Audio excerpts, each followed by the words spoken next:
कहनी है भोला जी से का कहली ना कहनी हाँ कि यहाँ पर बाजार कौन सी वाला दीदी बाजार चितकोहरा बाजार चितकोहरा बाजार है जो बगले में बा। हाँ तो गौरी मैया कहनी है भोला जी से का कहली होली के टाइम आवा तारी हाँ रंग अबीर के मेला लगल बा। हाँ। भोला जी हमरा के रंग अबीर ला दी है ना। तो भाव में आके कैसे करनी है कैसे? बोलिए सच्चे दरबार की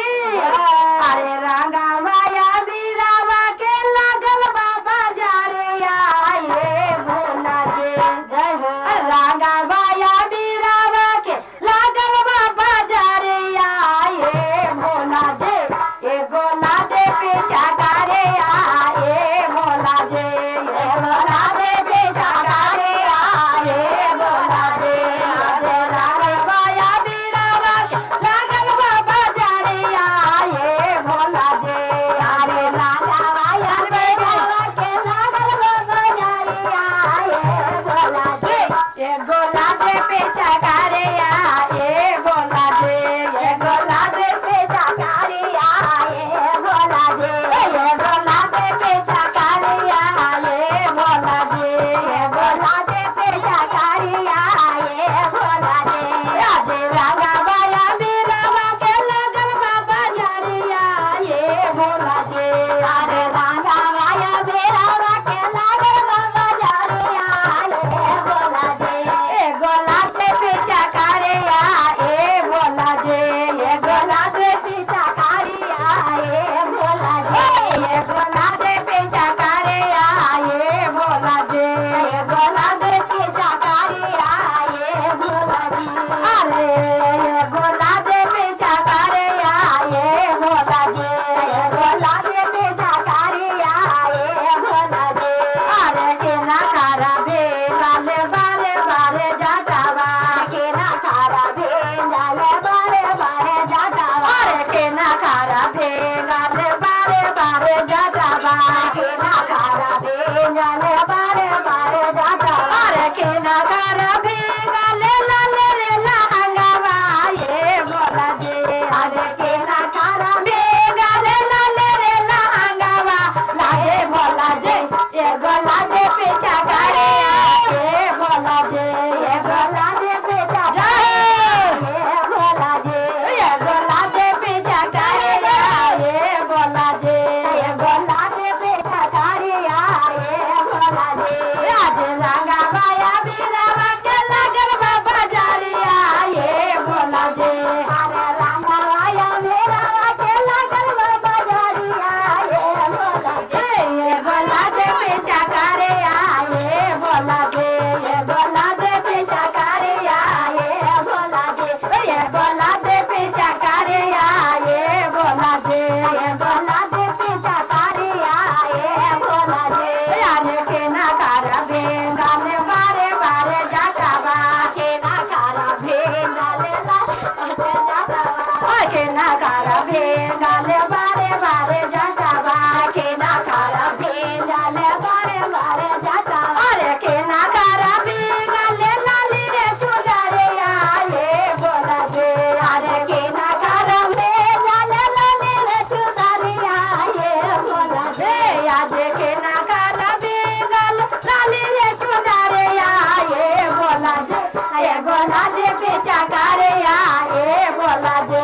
ये गोला दे पे चाकारे आए भोला जी ये गोला दे पे चाकारे आए भोला जी ये गोला दे पे चाकारे आए भोला जी ये गोला दे पे चाकारे आए भोला जी आज भोला के भी गाले बारे बारे जाटावा ये भोला जी अरे भोला के भी गाले बारे बारे जाटावा ये भोला जी आज भोला के भी गाल बारे बारे जाटावा ये भोला जी गौरव भी गाले चुनारी आए भोला जी गौरव भी गाले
गोला